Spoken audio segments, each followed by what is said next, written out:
Hello students, আশা রাখছি তোমরা অনেক ভালো আছো। আজকে আমরা এই ভিডিওর মাধ্যমে বিভিন্ন কম্পিটিটিভ এক্সাম দেওয়ার সময় যেসব ভুলগুলো আমরা করে থাকি অ্যাজ এ স্টুডেন্ট হিসেবে, সেই ভুল সম্পর্কে আমরা জানার চেষ্টা করবো যে কী কী টাইপের ভুল হয়ে থাকে ডিউরিং এক্সামিনেশান। তো এই সম্পর্কে আমরা এই ভিডিওর মাধ্যমে জানার চেষ্টা করব। আমরা ভুলগুলো যদি আগে রেকটিফাই করে এক্সাম দিতে যাই তাহলে কিন্তু অনেক আগেই আমাদের এক্সাম কোয়ালিফাই হয় এবং সিলেকশন হয়ে যায়। আর এই ভুলগুলো এটা এমন একটা লাইন, বিভিন্ন কম্পিটিটিভ এক্সাম দেওয়া যেটা সরকারি চাকরির জন্য, এটা এমন একটা লাইন যারা এই ফিল্ডে তোমার নেই তারা কিন্তু সচরাচর র ডেটা দিতে পারবে না। যারা এই ফিল্ডে থেকে মেহনত করে পরিশ্রম করে চাকরি পেয়েছে তারাই একমাত্র কিন্তু সঠিক তোমার কী ভুলগুলো হয় তারা সঠিক তোমার র ডেটাটা দিতে পারে। দেখো, আমি অনেক ঠুকুর খেয়ে চাকরি পেয়েছি অনেক লেটে এবং অনেক নানা রকম প্রবলেম ফেস করেছি, কারণ তখন গাইড করার মতো কেউ ছিল না। আর একের পর এক ধরনের এক একটা এক্সামের ভুল হতো। তো সেই ভুলগুলো যদি মনে হতো যে না, আগে যদি কেউ গাইড করা থাকতো বা এই ভুলগুলো যদি আমি না করতাম তাহলে কিন্তু অনেক আগে আমার সিলেকশনটা হয়ে যেত। তো সেই জায়গা থেকে এই ভিডিওটা বানানো অনেক ভালো ভিডিও, কারণ এইগুলো আমি নিজে প্র্যাকটিক্যালি ফেস করে যে একদম যে ভুলগুলো হয়েছে সেগুলো আমি তোমাদের শেয়ার করবো। এখানে কোনো বুকিশ নলেজ পাবে না, সম্পূর্ণ নিজে প্র্যাকটিস করে যে ভুলগুলো পেয়েছি সেই ভুলগুলো আমি তোমাদের সঙ্গে শেয়ার করছি। তোমরা যদি ভুলগুলো না করো 100% গ্যারান্টি দিচ্ছি তোমাদের কিন্তু এক্সাম আগে কোয়ালিফাই হবে এবং চাকরিও আগে পাবে। দেখো, আর এই ভুলটা এমন একটা ভুল যেগুলো যারা প্র্যাকটিক্যালি এসব এক্সামগুলো দেয় তারাই সব থেকে বেশি ভুলগুলো বুঝতে পারে। তো দেখো, প্রথম যে তোমরা কী করবো, প্রথম মনে করো তোমাদের কালকে এক্সাম আছে। তো কালকে যদি এক্সাম থাকে তাহলে অবশ্যই তোমরা তার আগের রাত্রে তোমরা অবশ্যই তাড়াতাড়ি একটু ঘুমিয়ে যাবে, ঘুমটা যেন ভালো হয়। কারণ ঘুম না হলে এক্সাম হলে তোমার কনসেন্ট্রেশন ঠিক হবে না, ব্রেন তোমার ঠিক মতো কাজ করতে পারবে না। আর আমি দেখেছি যে একটা এক্সাম দিতে গিয়ে যে তোমার আগের রাত্রে ঠিকঠাক ঘুমায়নি, একটা স্টুডেন্ট তো মাথা করে পড়ে গেছে, তো এরকম কিন্তু ঘটনা ঘটে থাকে। তো ঘুমটা অবশ্যই তোমাদের হওয়া যায়। আর সঙ্গে তোমার খাবার দাবার তার আগের রাত্রে একটু অত ভারী খাবার খাবে না, নর্মাল খাবার খাবে যাতে কোনো প্রবলেম না হয়। তারপর তোমরা সঠিক হাতে টাইম নিয়ে এক্সাম সেন্টারে যাবে পরীক্ষা দিতে। কারণ কি, দেখো তুমি মনে করছো যে না আমার কোন একটা জায়গায় এক্সাম সেন্টার পড়েছে, সেখানে মনে করছো 2 ঘন্টা টাইম লাগে বা 1 ঘন্টা 1/2 ঘন্টা যাই হোক, যার যেখানে সেন্টার পড়েছে সেই হিসাবে। কিন্তু তুমি সেই মতো টাইম নিলে, হাতে এক্সট্রা টাইম নিলে না, তাহলে কি হয়, রাস্তায় যখন বেরোবে তখন তো কিন্তু আনওয়ান্টেড অনেক কিন্তু ঘটনা ঘটে যায়। হ্যাঁ, রাস্তায় জ্যাম থাকে বা কিছু হতে পারে, তখন কিন্তু এক্সট্রা টাইমের প্রয়োজন হয়। তো এক্সট্রা টাইম নিয়ে একটু বেশি হাতে সময় নিয়ে তবে কিন্তু এক্সাম হলে যাবে। তাতে করে কি হবে, তুমি ওখানে গিয়ে দরকার হয় 1 ঘন্টা বসে থাকো, 1 ঘন্টা একটু বসলে, ওখানে একটু দরকার হয় কোনো রিভাইজ করলে বা একটু ফ্রি মেজাজে থাকলে, তাতে করে কি হয়, তোমার ব্রেনটা হালকা হয়, প্রেশার থাকে না, হ্যাঁ, তাড়াহুড়ো থাকে না, ঠিক মতো সেটা গোল করা হয় এবং এক্সামটা কিন্তু ভালো হয়। আর যদি দেখা গেলো তাড়াহুড়ো করে তুমি গেলে, টাইম নেই, একটা টেনশনের ভিতরে থাকে, তখন কিন্তু এক্সামের কিন্তু ইফেক্টটা পড়ে যায়, এক্সাম কিন্তু খারাপ হয়ে যাবে অনেক সময়। বা রাস্তা যদি জ্যাম হয়ে যায় তাহলে এরকম অনেক স্টুডেন্ট দেখা গেছে যে তোমার এক্সাম হলেই ঠিক টাইমে পৌঁছাতে পারে না এবং পরে তাকে এন্ট্রি করতে দেয় না। তো এরকম প্রবলেম হয়ে থাকে, যে কারণে তোমরা অবশ্যই হাতে সময় নিয়ে এক্সাম সেন্টারে যাবে, যাতে করে ওখানে গিয়ে দরকার একটু ঘোরো ফেরো তবুও ভালো, কিন্তু একদম তোমার কাটা টাইম নিয়ে যাবে না, তাহলে কিন্তু প্রবলেম হবে। হাতে টাইম থাকলে অবশ্যই তোমাদের মেন্টালি ফ্রি পাবে, তোমরা এক্সাম কিন্তু তোমাদের ভালো হবে।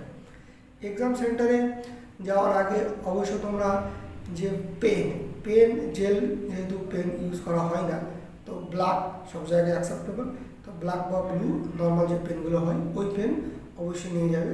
আর পেন এমন হবে না যেন তুমি কালকে এক্সাম আর সকালবেলা একটা পেন কিনে যাচ্ছ বা আজকে একটা পেন কিনে যাচ্ছি, সেক্ষেত্রে কি গোলটা না ভালো হবে না। তো পেনটা মোটামুটি অর্ধেকটা শেষ হয়ে গেছে, কালি বা কিছুদিন ইউজ করা হয়েছে, সেই টাইপের পেন নিয়ে যাবে, তাহলে কী হবে, ব্ল্যাক অথবা ব্লু নর্মাল, তাহলে গোল করতে কিন্তু ওমার শিটে সুবিধা হয়।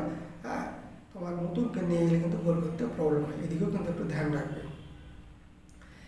এক্সাম সেন্টারে যাওয়ার আগে তোমাকে অবশ্যই ভালো করে অ্যাডমিট কার্ডটা পড়ে যাবে, যে সেখানে কোনো ইনস্ট্রাকশন দেওয়া আছে কি না, সেটা ঘড়ি হতে পারে বা অন্য কোনো ইনস্ট্রুমেন্ট হতে পারে, এক্সামে কোনো রেস্ট্রিকশান থাকে মোবাইল, এইগুলো ঠিকঠাক করে তুমি বাইরে ব্যাগ নিয়ে যাবে, সেক্ষেত্রে বাইরে যেখানে রাখার জায়গা থাকবে এক্সাম সেন্টার সেখানে রেখে দিলে পেন থাকলো, তারপর তোমার অ্যাডমিট কার্ড, সঙ্গে তোমার একটা আইডি প্রুফ হিসাবে, সেটা তোমার ভোটার কার্ড হতে পারে বা প্যান কার্ড হতে পারে, যার যেটা আছে, এবং যেখানে তোমার স্পেলিং মিস্টেক নেই, এবং যে আইডি কার্ড তুমি ফর্ম ফিল আপ করার সময় দিয়েছিলে সেই আইডি কার্ড কিন্তু তুমি এক্সাম দেওয়ার সময় নিয়ে যাবে। তো এইগুলো তুমি সাথে করে নিয়ে গেলে, এবার টাইমও তোমার ঠিকঠাক সময় নিয়ে তুমি বের হলে এক্সাম দিতে। এবার ওখানে যেহেতু তুমি এক্সাম দেওয়ার আগে ঠিক টাইমে পৌঁছে গেছো, রিল্যাক্স মোডে আছো, এবার তুমি সেন্টারে এন্ট্রি করছো। এক্সাম দেওয়ার সময় তুমি অবশ্যই মাথায় রাখবে যে তোমার যেখানে যা সিট করবে, অনেকে এরকমও ভুল করে আমি দেখেছি, যে তোমার বাইরে যে তোমার রোল নাম্বারে যে চার্টটা লাগানো থাকে, এটা কিন্তু অনেকে মিস করে দিয়ে একটু টেনশনের ভিতরে থাকে, এবং পরে গিয়ে কিন্তু তোমার রুমে তার রোল নাম্বার খুঁজে পায় না, সেরকমও কিন্তু প্রবলেম দেখা গেছে। তো বাইরে যার যেটা রোল নাম্বার, সে অ্যাডমিট কার্ডে যে রোল নাম্বারটা দেওয়া আছে, সেই রোল নাম্বারটা বাইরে দেখবে এক্সাম সেন্টারের তোমার গেটের সামনে বাইরে চার্ট দেওয়া থাকে যে এত থেকে এত রোল নম্বরের ভিতরে এত নম্বর রুমে হবে। তো সেটা ভালো করে দেখে, রুম নম্বরটা ভালো করে দেখে তবেই সেই রুমে এন্ট্রি করবে, এবং ওখানে ঢোকার পরে দেখবে যে না তোমার বেঞ্চে সব তোমার রোল নম্বর দেওয়া আছে, সেই যাবে সেখানে গিয়ে বসবে। বসার পরে এবার তোমাদের প্রথম কাজ হবে কি, ওমেরা শিটটা যেটা দেবে, একটা কথা মাথায় রাখবে যে এক্সামে যদি দুটো একটা কোয়েশ্চেন ধরো কথা যে তুমি আনসার করতে পারলে না, বা তাড়াহুড়োর বসে একটা দুটো ভুল হয়ে গেল, তবু কিন্তু তোমার অতটা যায় আসে না। যদি ওমেরা শিটটা ভুল হয়ে যায়, তাহলে কিন্তু তোমার পুরো এক্সামটাই ক্যান্সেল হয়ে যাবে। কারণ ওমেরা শিটটাই অন টাইমে দেওয়া হয়। তুমি যদি একটা ওমেরা শিট হয়তো খারাপ হয়ে গেলে কোনো কারণে আবার চাইছো, সেটা কিন্তু দেওয়া হয় না, প্রোভাইড করা হয় না। তো অবশ্যই মাথায় রাখবে যে এক্সাম হলে যেখানে তোমার সিট পড়েছে, অবশ্যই সেখানে বসার পরে ওমেরা শিট যখন দেওয়া হবে, তখন তুমি ভালো করে খুব সুন্দর করে একদম গোল করবে রোল নম্বরটা, তোমাদের যার যেটা কাস্ট আছে সেইটা, তো নাম। অবশ্যই মনে রাখবে যে অনেক স্টুডেন্ট এরকম ভুল করে যে ধরো আমার নাম যেমন নুরুল শেখ, তো নুরুল উপরে যে তোমার বক্স করা থাকবে ওমেরা শিটে, সেখানে নুরুল একটা জায়গা হবে, আর প্রত্যেকটা এন একটা জায়গা বক্সে, আর একটা বক্সে এরকম বক্স থাকবে, আর নুরুল শেখ আলাদা হবে, নুরুল এক জায়গায় আলাদা হবে। নুরুল আর শেখের মিডিলে কিন্তু একটা স্পেস থাকবে, মানে একটা ঘর ফাঁকা থাকবে। অনেকে দেখা যায় যে দুটো নুরুল আর শেখ নামটা এবং টাইটেল দুটো একসাথে লিখে ফেলে, এটা কিন্তু ঠিক না। নামটা আর টাইটেলের মাঝে কিন্তু একটা স্পেস থাকবে, যেটা একটা ফাঁকা ঘর তোমাকে রেখে দিতে হবে। সেই হিসাবে নাম লিখে তুমি সেই নামের রেসপেক্টটা তোমাকে গোল করতে হবে। তারপর তোমার ওবিসি জায়গাটা তুমি গোল করবে, নামের জায়গাটা, রোল নম্বরটা অবশ্যই ধ্যান রাখবে যে যেন ভুল না হয়ে যায়। কারণ এখানে তুমি যদি মনে করো যে হোয়াইটনার ইউজ করবে, সেটা কিন্তু চলবে না। তো মাথায় এটা ধ্যান রাখবে যে ওমেরা শিট একবারই দেওয়া হয়, ভুল করলে কিন্তু এটা হবে না। তাই টাইম নিয়ে শান্ত মেজাজে ওমেরা শিটটা, যেহেতু ওমেরা শিট আগে দেওয়া হয়, তার কোনো প্রয়োজন নেই। কোশ্চেনটা ওমেরা শিটের পরে কিন্তু কোশ্চেন দেওয়া হয়। তো ওমেরা শিটটা খুব ভালো করে দেখে তোমাকে ফিল আপ করতে হবে, যাতে কোনো রোল নাম্বার বা তোমার কাস্ট বা নাম কোনো যেন ভুল না হয়। খুব সাবধানে তোমাকে ওমেরা শিটটা ফিল আপ করতে হবে। ওমেরা শিট ফিল আপ করার পরে তোমরা একটা যেহেতু বসাছো, যেখানে যে জায়গায় বসবে সেই সাইডে তুমি একটা জায়গায় মনে করো রেখে দিলে। রেখে দেওয়ার পরে বারে যেন ওটা হাতের কোনো মানে যেহেতু ঘেমে যাওয়ার সময় যেন টাচ না পড়ে, খারাপ হয়ে যায়, বা পেনের কোনো যেন ওমেরা শিটে দাগ না পড়ে, তাহলে কিন্তু প্রবলেম হয়। তো এইগুলো একটু ধ্যান রাখবে। সাইডে দিয়ে রেখে দিলে, তারপরে সাইডে রাখতে বলতে কি, তুমি যেখানে বসাছো তার সাইডে রেখে দিয়ে একটু রুমাল থাকলে বাকি একটু ওখানে তুমি করে রেখে দিলে, ওমেরা শিট ঠিকঠাক থেকে গেল। এইবার তোমাকে যখন কোশ্চেন দেওয়া হবে, কোশ্চেনটা তাড়াহুড়ো করার কোনো প্রয়োজন নেই। কোশ্চেনের উপরে দেখবে যে তোমার রোল নাম্বার থাকে, নাম থাকে, ওগুলো লেখার পরে কোশ্চেনটা যখন তুমি দেখতে শুরু করবে, মাথায় রাখবে যে যেটা এক্সাম দিচ্ছ, সেই এক্সামে সেই সিলেবাস অনুসারে, ওই সিলেবাসের রেসপেক্টে তোমার কোন টপিকটা আগে ভালো লাগে। কারো দেখা গেলো জিকে ভালো লাগে, কারো ম্যাথামেটিক্স আগে ভালো লাগে, কারো মনে করো ইংলিশে স্ট্রং। তো যে পয়েন্টে স্ট্রং বেশি আছো, ওই কোশ্চেনে যেটা থাকবে সেই টপিকটা তুমি আগে অ্যান্সার করবে। মনে করো যে কারো যদি তোমার জিকে স্ট্রং মনে হয়, বা কম্পিউটারে স্ট্রং মনে হয়, বা ম্যাথামেটিক্সে স্ট্রং মনে হয়, তো যার যেটা স্ট্রং মনে হবে যে সাবজেক্টে যেটা করতে তার সুবিধা মনে হয় সেই টপিকটা তুমি আগে আনসার করা শুরু করবে। আনসার করা যেটা সব থেকে ইজি সেটা আগে করলে, তারপর তার থেকে যেটা একটু মনে হচ্ছে ইজি কম সেটা করলে, এইভাবে করতে করতে তুমি যদি লাস্টের দিকে যাও তাহলে কি হবে, যেগুলো তুমি ম্যাক্সিমাম আনসার তোমার মনে হয়েছিল যে না আমি করতে পারবো সেগুলো কিন্তু হয়ে যাবে। বাকি যেগুলো তুমি পারবে না সেগুলো যদি লাস্টে যদি নাও হয় তবু কিন্তু তোমার রিগ্রেট হবে না। না হলে কি হয়, অনেক সময় দেখা গেলো তুমি জিকে স্ট্রং, দেখা গেলো তোমার ম্যাথামেটিক্সে তুমি উইক আছো।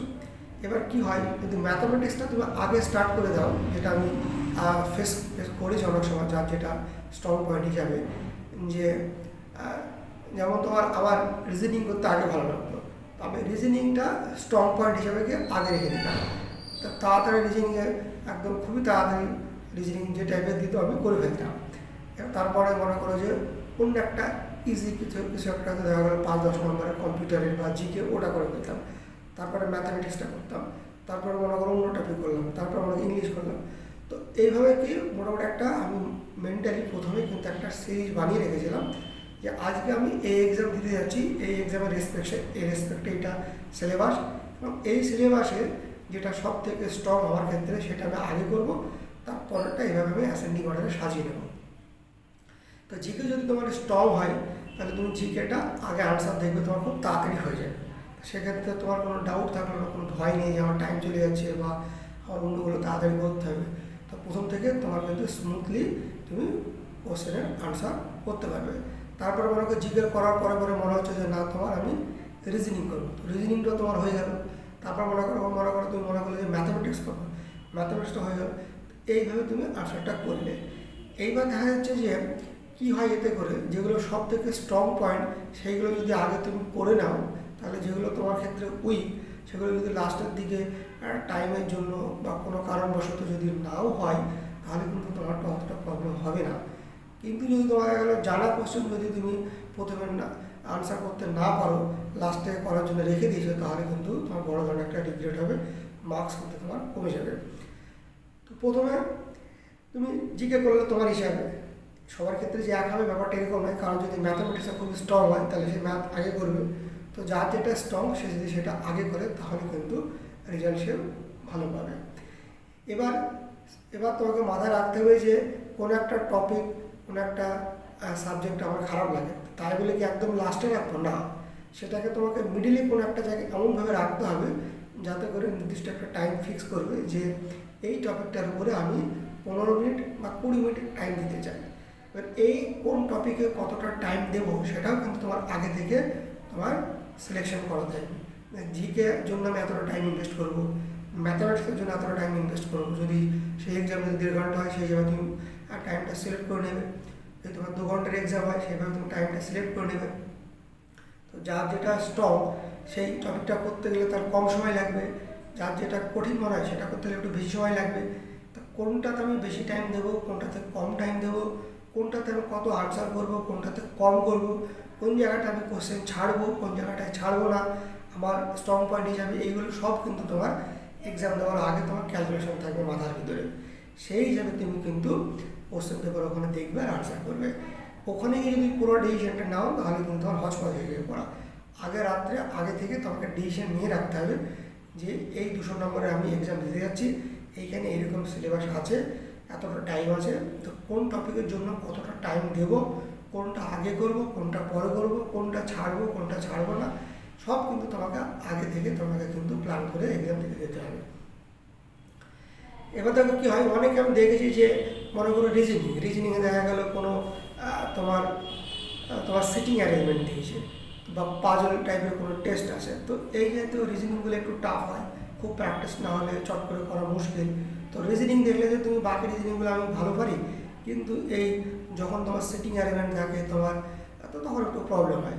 তো ওই কোশ্চেনটা তোমার যদি প্রবলেম মনে হয় তো ফার্স্ট অ্যাটেম্পে যদি হয়ে যায় তো ভালো, না হলে কিন্তু স্কিপ করে তুমি ছেড়ে চলে যাও।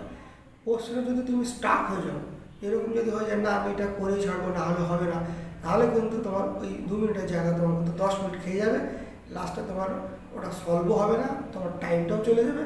পরবর্তীকালে যে টপিকগুলো আছে সেগুলো তার উপরে ইফেক্টটা পড়বে, সেখানে তুমি তাড়াহুড়ো করতে যাবে, ব্রেন ভালো কাজ করবে না, অনেক ভুল হয়ে যাবে এবং তোমার লাস্টে দেখা যাবে তোমার আনসার কম হচ্ছে, তোমার স্কোর ঠিকঠাক হবে না এবং কোয়ালিফাই করা মুশকিল হয়ে যায়। এগুলো একদম প্র্যাকটিক্যালি তোমাকে বলছি, এই প্রবলেমগুলো কিন্তু এক্সামেরও হয়। তো যে কোশ্চেনগুলো তোমার সব থেকে মনে হবে যে জিকের এই টপিকগুলো এই কোশ্চেনগুলো আমার খুবই ইজি, তো ফটাফট কোশ্চেনটা দেখো, সেগুলো তোমার টিক মেরে চলে যাও। যেগুলো তোমার মনে হবে যে না ডাউট, যেগুলো 50% ডাউট, যেগুলো 75-100% ডাউট, সেগুলো তোমার ছোঁয়ার দরকার নেই। প্রথম রাউন্ডে কী করো, তুমি প্রত্যেকটা কোশ্চেন জিকে যেগুলো 100% কারেক্ট টিক মেরে দাও। তারপর তুমি কথার কথা মনে করো ম্যাথমেটিক্স করছো, যেগুলো সব থেকে তোমার মনে হচ্ছে আমি ইজি ম্যাথ, আমি প্র্যাকটিস করেছি, এগুলো আমি পারবো, কোনো ডাউট হবে না, তো সেই ম্যাথগুলো আগে করো। যেগুলো মনে হয় একটু ডাউট আছে, তো সেগুলো রেখে দাও। তোমার মতো তুমি মার্ক করে রেখে দাও, কোনো একটা দাগ দিয়ে রেখে দাও। তাহলে যেগুলো তুমি পাচ্ছ সেগুলো ফটাফট তুমি আনসার করতে করে চলে যাচ্ছ। তারপরে ইংরেজিতে যেগুলো মনে হচ্ছে যে না তোমার সব থেকে তোমার ইজিতে হয়ে যাবে তাড়াতাড়ি, তো সেগুলো তুমি তাড়াতাড়ি করে নাও। করে নেওয়ার পরে যেগুলো তোমার মনে হচ্ছে একটু ডাউট বা এটা প্রবলেম ক্রিয়েট করতে পারে, আগে থেকে তোমাকে ডিসিশনটা নিয়ে নিতে হবে, সেটা রেখে দাও। কিছু একটা কোশ্চেনে সাইন করে একটা রেখে দাও। এবার এইভাবে তুমি প্রত্যেকটা টপিক এইভাবে তুমি যেগুলো পাচ্ছ সেগুলো প্রথম রাউন্ডে করে নাও। তারপরে কী করবে, এই কোশ্চেনগুলো যে দাগ মারলে, তো তুমি দাগ মারার পরে দেখো ওএমআর শিটটা যেটা পাশে রাখা আছে না, সেই ওএমআর শিটটা এবার তুমি হাতে নাও, নিয়ে আর এদিকে দেখো তো যে কোশ্চেনগুলো তোমার তুমি টিক মেরেছো কোশ্চেনে, যে এই কোশ্চেনগুলো এই কোশ্চেনের এটা আনসার 100%, সেইগুলো তুমি ওএমআর শিটে গোল করে রেখে দাও। তাহলে ফার্স্ট রাউন্ডে যেগুলো পারলে, মনে করো তোমার 100টা কোশ্চেন আছে, ফার্স্ট রাউন্ডে তুমি কথা 50টা তোমার কারেক্ট হলো, তো 50টায় তুমি 100% কারেক্ট মতো ওএমআর শিটে তুমি গোল করে ফেলো, তো ওএমআর শিটটা আবার রেখে দাও। তারপর আবার তুমি কোশ্চেনটা দেখো, সেকেন্ড রাউন্ড দেখো এবার যে কোন কোন কোশ্চেনগুলো তোমার মনে হচ্ছে জানে 50% হতে পারে, এরকম একটা ডাউটের ভিতরে আছো, তো সেই কোশ্চেনগুলো যেহেতু তুমি আগে থেকে মার্ক করে রেখেছো, সেইগুলো তারপরে চিন্তা ভাবনা করে তুমি অ্যাটেন্ড করো। এইভাবে দেখবে যে জিকে আরও 2-3টে বাড়বে, ম্যাথ দেখবে আরও 2-3টে বাড়বে, রিজনিং দেখবে আরও 2-1টা বাড়বে। এইভাবে করে কিন্তু বাকিগুলো তোমার 2-3টে করে বাড়বে। তখন আবার সেগুলো তুমি ওভার শিটে গোল করো, তারপর দেখবে তোমার আরও টাইম থাকবে। তারপরে রাউন্ড তুমি আবার দেখো যেগুলো মনে করছো যে 80% বা 100% আমার মনে হচ্ছে হবে না, তখন তার ভিতর থেকে তোমার যেগুলো মনে হবে জানে এগুলো ঠিক হতে পারে, একটু ভাবলে হবে, তো সেই কোশ্চেনগুলো অ্যাটেন্ড করার চেষ্টা করো। তখন 2-1টা করে যদি হয় তাহলে আরও ভালো, সেইগুলো তুমি গোল করবে। যদি না পারো তাহলে কী হবে, তোমার কোনো রিগ্রেট থাকলো না যে আমি সঠিক করে নিয়েছি আগে থেকে, যে যেগুলো আমি পারবো সেগুলো আমার আনসার হয়ে গেছে, এরকম হয়নি যে আমি কোশ্চেন আটকে গেছে, সেই কারণে আমার একটা কোশ্চেন 2 মিনিটের জায়গায় 10 মিনিট লেগে গেছে, পরে সেই টাইমটা আমি রিকভার করতে পারিনি বলে আমার এক্সাম খারাপ হলো, আমি আনসার করতে পারিনি, জানা কোশ্চেন আমি ছেড়ে দিয়েছি, এরকম রিগ্রেটিং তোমার কিন্তু হবে না। কারণ কিন্তু ফার্স্ট সেকেন্ড অ্যাটেম্পে এরকম কিন্তু বহুত স্টুডেন্ট ভুল করে, কিন্তু ওদের কোয়ালিফাই করার কথা, কিন্তু এই ভুলের জন্য কিন্তু কোয়ালিফাই করতে পারে না। তোমরা ভালো করে কথাগুলো পয়েন্টগুলো মনে রাখো এক্সাম দেওয়ার আগে। এবার কি হলো, এবার দেখা গেলো কিছু কোশ্চেন দেখা গেলো তোমার এরকম করে দেখা গেলো তুমি 75 বা 80টা তুমি আনসার করতে পারলে। এবার দেখো হিউম্যান এরর কিছুটা হবে, তুমি যতই 100% করো না 10% এরর তুমি খাবে। 100% অ্যাটেম্প করার পরেও যদি 10% এরর খাই তাহলে সেটা কিন্তু যুক্তিসঙ্গত। তো 10 থেকে 12, 10 10 চেষ্টা করবে যে 10% যদি 100% কারেক্ট করার পরেও যদি ভুল হয় তাও কিন্তু তুমি সেফ জন্য আসো, তুমি কিন্তু কোয়ালিফাই করে যাবে। তারপরে যদি যে কোশ্চেনগুলো তোমার আটকে গেছে, যেগুলো হয়নি, সেগুলো দেখবো যে ওগুলো ম্যাক্সিমাম স্টুডেন্ট যারা পড়াশোনা করে গেছে তাদের ম্যাক্সিমামই স্টুডেন্ট হবে না, সেটা নিয়ে কোনো টেনশনের কারণ নেই। যেগুলো জানা কোশ্চেন, সেই জানা কোশ্চেন যদি তোমার ভুল হয়ে যায়, প্রবলেম সেখানে। যেগুলো খুব টাফ আননোন, সেটা সবারই জন্যই কঠিন, সেটা নিয়ে কোনো মাথায় ঘামানোর প্রয়োজন না, সেটা ম্যাক্সিমাম স্টুডেন্ট পারে না। কিন্তু যেগুলো দেখা গেলো অ্যাভারেজ কোশ্চেন, যেগুলো আনসার করা উচিত ছিল, যেগুলো তুমি নিজেই ভুল করে ফেলেছো, সেই ক্ষেত্রে কিন্তু প্রবলেম, সেটা কিন্তু কোয়ালিফাই ক্ষেত্রে করার ক্ষেত্রে বড় ধরনের প্রবলেম হয়ে যায়।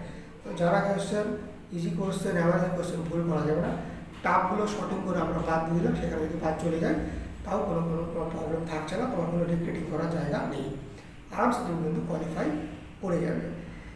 অনেকে আবার তোমার করে কি একটা করে কোশ্চেন পড়ে, একটা তারপর মাসের একটা করে গোল করে, এরকম থিওরিতে যদি তুমি অ্যাপ্লাই করো তাহলে কিন্তু টাইমটা লেগে যাবে, এবং টাইম লাগার কারণে কি অনেক কোশ্চেন দেখা গেল তুমি লাস্টে 4-5টা কোশ্চেন তুমি অ্যাটেম্প বেশি করতে পারতে, সেটা কিন্তু পারবে না।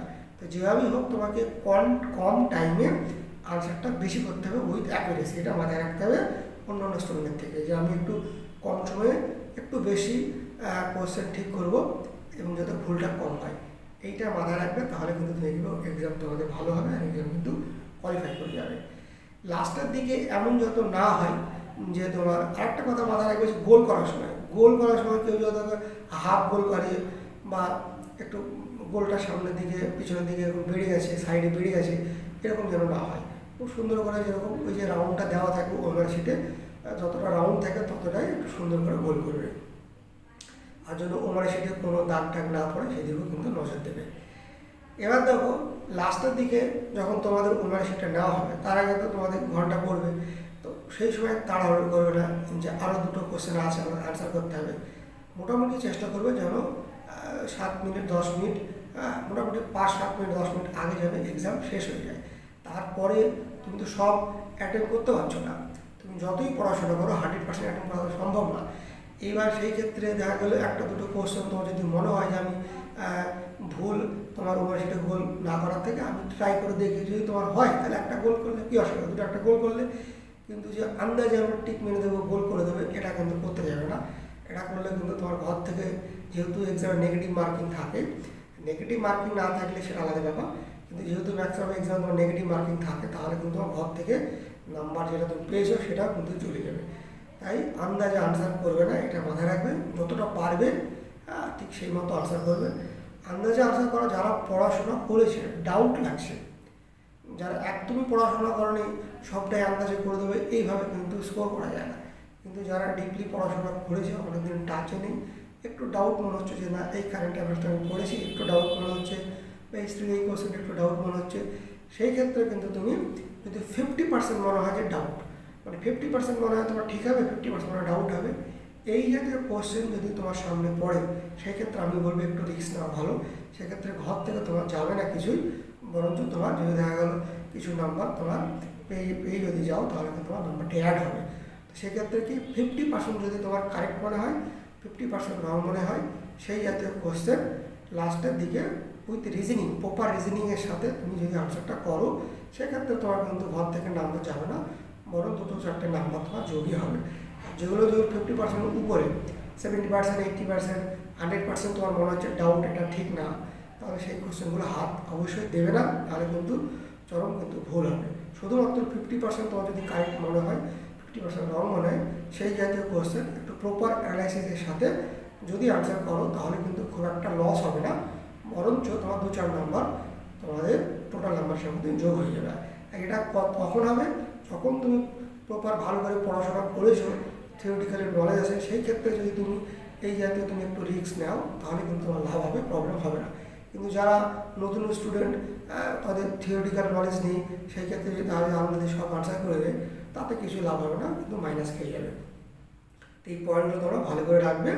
আর লাস্টের দিকে যখন ওভার শিট তোমার নিতে আসবে তখন কিন্তু তোমরা নিজের ইচ্ছাতেই ভালো করে দেখে সুন্দর করে, যেহেতু 5-7 মিনিট আগে তোমার এক্সাম শেষ হয়ে যাচ্ছে, রোল নাম্বার ঠিকঠাক আছে কিনা, নাম ঠিকঠাক আছে কিনা, কোশ্চেনগুলো কিছু কিছু কোশ্চেন এরকম হয় তুমি মনে কোশ্চেনের টিক পেরে রেখেছো আর ওভার শিটে গোল করা হয়নি, এরকম তুমি পাবে। সেই কারণে লাস্টে 5-7 মিনিট রাখলে কী হবে, কোশ্চেনগুলো দেখে নিলে যে এই কোশ্চেনগুলো টিক মেরেছিলাম, ওভার শিটে গোল করা আছে কি না, সেক্ষেত্রে যদি দুটো একটা মিস হয়ে যায় না, তো সেইগুলো যদি তুমি গোল করো, বরং দুটো একটা অ্যাটেম্প করার থেকে ওইগুলো যদি রেক্টিফাই করে দাও তাহলে কিন্তু তাতেও তোমার 2-3 নাম্বার বেড়ে যায়। এটা কিন্তু অনেকে তোমার মিস করে দেয়। তো এইগুলো তোমরা সব পয়েন্টগুলো আমি ডিসকাস করলাম, এগুলো প্রপার যারা এই এক্সাম মানে দিয়েছে, প্র্যাকটিক্যাল যারা এইসব এক্সামগুলো ফেস করেছে তারাই একমাত্র তোমাকে সঠিকভাবে বলতে পারবে। যেহেতু আমি এই লাইনে ছিলাম অনেকদিন থেকে, এখনও যেহেতু তোমার স্টুডেন্টদের গাইড করি, পড়াই, সেই হিসাবে আমি তোমাদের বললাম। আশা করি তোমাদের ভিডিওটি অনেকটা ভালো লেগেছে। আর এই যে পয়েন্টগুলো আমি ডিসকাস করলাম, অবশ্যই এক্সাম দেওয়ার আগে, যে কোনো কম্পিটিটিভ এক্সাম দেওয়ার আগে, যেখানে তোমার নেগেটিভ মার্কিং আছে পয়েন্টগুলো অবশ্যই দেখে যাবে। আমি তোমাদের আশ্বস্ত করছি যে তোমাদের নাম্বার অনেকটা বেশি পাবে তোমরা, আর দেখবে তোমার সিলেকশন আগে পাবে।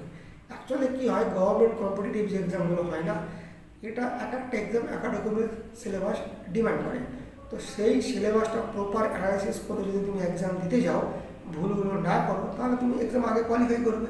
আর যে দেখা গেলো একটা স্টুডেন্ট মনে করো কোনো সিনিয়র দাদা বা কোনো টিচারের কাছ থেকে গাইড নিল যে কী কী ভুলগুলো হতে পারে, দেখো এই লাইনে যেই আসবে সেই একটা রাস্তা তোমাকে ভুল করতে হবে, ভুল শুধরে তোমাকে এক্সাম ঠিক করতে হবে। ভুল করবে না ডাইরেক্ট এক্সাম ভালো হবে এরকম হবে না। যদি তুমি জেনে যাও যে এই ভুলগুলো হচ্ছে, তাহলে সেই ভুলগুলো তোমার যত কম হবে, তুমি যদি সেই মতো জেনে এক্সাম দাও, তাহলে কিন্তু তোমার এক্সামটা আগে কোয়ালিফাই হবে, তবে তুমি আগে তুমি সিলেকশন পাবে। আর দেখা গেলো যে তুমি কারোর কোনো সিনিয়র দাদা হোক বা তোমার পরিচিত হোক, যাই হোক, যে তুমি সেখান থেকে কিছু ইনফরমেশন নিলে না, বা ইউটিউব যেগুলো এখন এরকম চ্যানেল, সেখান থেকে তুমি ইনফরমেশন নিচ্ছ না, যারা প্রপার গাইড করে, অবশ্যই জেনুইন হতে হবে। যারা প্র্যাকটিক্যালি লাইনে ছিল তাদের কাছ থেকে যদি তুমি একটু ভালো করে একটু নলেজটা নিয়ে নাও যে এই লাইনে এই ভুলগুলো হয়, তাহলে তোমার কিন্তু অনেকটা টাইম সেভ হয়ে যাবে। দেখো কারণ কি, তুমি এক্সামটা দিলে, একটা এক্সাম দিতে গিয়ে দেখা গেলো তোমার একটা আবার ওনারা সেটা কিছু একটা গোলের প্রবলেম হলো বা রোল নাম্বার প্রবলেম হলো। একটা এক্সামে এখন গভর্নমেন্টে দেওয়া বলতে ধরো মোটামুটি 2-3 বছরের ব্যাপার, একটা এক্সাম দেওয়া মানে 2-3 বছর গেল। আবার 4 বছর মনে করো তুমি কোনো একটা রিজনিং করতে গেলে, তো দেখা গেলো সেটা তুমি মানে একটা জেদের বসে তুমি রিজনিংটা ছাড়লে না, তো সেখানে 10 মিনিট খেয়ে গেলে, পরে দেখা গেলো ইজি কোশ্চেন তুমি ছেড়ে দিলে, লাস্টে তোমার দেখা গেলো এক্সাম কোয়ালিফাই হলো না। তো এরকম ইজি কোশ্চেন তোমার অ্যাটেন্ড করতে পারলে না, যেহেতু এরকম কেস ঘটে।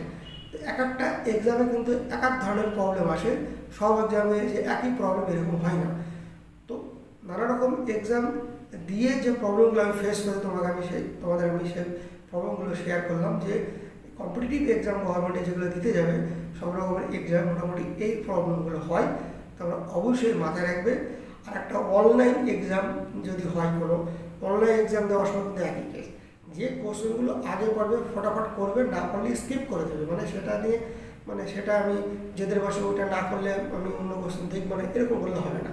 তাহলে যেটা জানা কোশ্চেন সেটাও কিন্তু তুমি লাস্টে আর টাইমের জন্য অ্যাটেন্ড করতে পারবে না। তো যেটা পারবে সেটা আগে অ্যাটেন্ড করে নেবে, যেটা পারবে না সেটা ছেড়ে দেবে।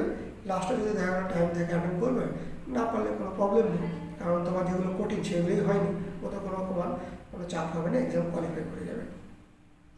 তো যে পয়েন্টগুলো আমি বললাম তোমরা অবশ্যই মাথায় রেখো। আর টাইম নিয়ে এক্সাম হলে যাবে, তোমার আইডি খুব ভালো করে নিয়ে যাবে, পেন অবশ্যই ইউজ করার জন্য পেন হয়, জেল পেন ইউজ হয় না। ওভার শিটে তোমার নাম, রোল নাম্বার ভালো করে এগুলো ফিল আপ করবে। কোশ্চেনগুলো আগে তোমার টিক মেরে নেবে, তারপর যেটা মোটামুটি টিক মারার পরে যেগুলো 100% কারেক্ট, সেগুলো তোমার আগে গোল করে নিলে, তারপর সেকেন্ড রাউন্ড আবার যেগুলো মনে হলো যে না এগুলো কারেক্ট মনে হচ্ছে তোমার, সেগুলো করলে তারপর এইভাবে শর্টিং করে নেবে। তারপর তোমার যেগুলো মনে হবে যে না এগুলো 50% কারেক্ট, 50% রং, সেগুলো রেখে দিলে তারপরে রাউন্ডে করলে। আর তারপরে রাউন্ডে দেখা গেলো একদমই যেগুলো টাফ সেগুলো তুমি তো মার্কিং করে রাখছো, সেগুলো লাস্টের দিকে যদি কিছু টাইম থেকে করলে, না থাকলে করলে না, কোনো চাপ হবে না তাতে তোমার। এইভাবে করে 5-7 মিনিট আগে ওভার সব চেক করে কোশ্চেন সবগুলো গোল করেছে করা, সবগুলো চেক করে 2-5 মিনিট আগে থেকে তুমি রেডি থাকবে। তোমার যখন স্যাররা যখন ওভার নিতে আসবে, তখন তুমি নিজের ইচ্ছাই দেবে। অনেকে লাস্টের দিকে আবার টানা আছাড়া লাগায়, যার একটু দিন স্যার এরকম করে অনেকের আবার তোমার এই ওভার ছিঁড়েও যাবে, এরকমও দেখেছি এক্সাম হলে।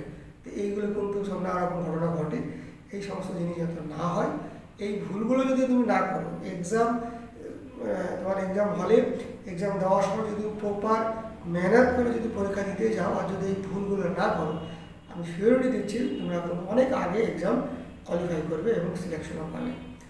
তো কেমন হয়েছে ভিডিওটি তোমরা কমেন্ট সেকশনে জানিও, আর যদি কোনো ডিমান্ড থাকে অন্য কোনো ভিডিও বানানোর জন্য, সেটাও তোমরা কমেন্ট সেকশনে জানিও। সবাই ভালো থেকো, সুস্থ থেকো। আর ভিডিওটি সম্ভব হলে যে সমস্ত স্টুডেন্টরা এক্সাম দিতে যাচ্ছে আপকামিং ডেতে, তাদের সঙ্গে শেয়ার করে দিও, কারণ তারাও কিন্তু নিউ কামার, তারাও কিন্তু এই ভুলগুলো করবে না, হলে অ্যাটলিস্ট তারা ভুল থেকে বেঁচে যাবে। এক্সাম তারা অনেক আগে কোয়ালিফাই করলে তারা সিলেকশন পাবে, তাদের ফ্যামিলি ভালো থাকবে, চাকরি আগে পাবে। তো সবাই ভালো থেকো, সুস্থ থেকো। Thank you so much for watching this video, আর চ্যানেলের সঙ্গে জুড়ে থাকো।